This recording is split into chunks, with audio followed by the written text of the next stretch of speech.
How do you find yourself finding balance in roles that pull your attention? Yeah, what I'm about to say definitely is not life advice to anyone, and I'm certainly no, psychologist or counselor in any way, but I will say Absolutely. that this has worked for me, and Deanna and I have set this up as our process with some intention, with some purpose.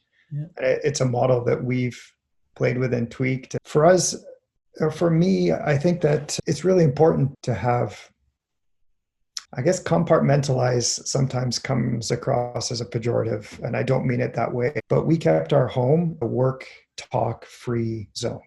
Yeah.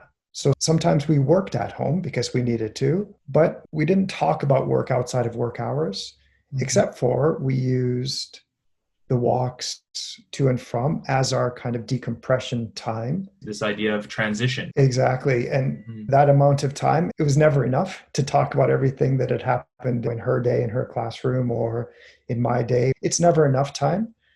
But it was also a reminder that keeping our home life a non work environment made it a little bit of a sanctuary from the stresses at work. They don't Yeah, disappear.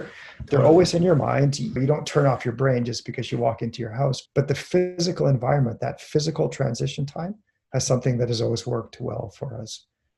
When we were at Sino Canada, the school that you and I were at together, we lived about I'd say a 55 minute walk. We lived in a little town. Hmm.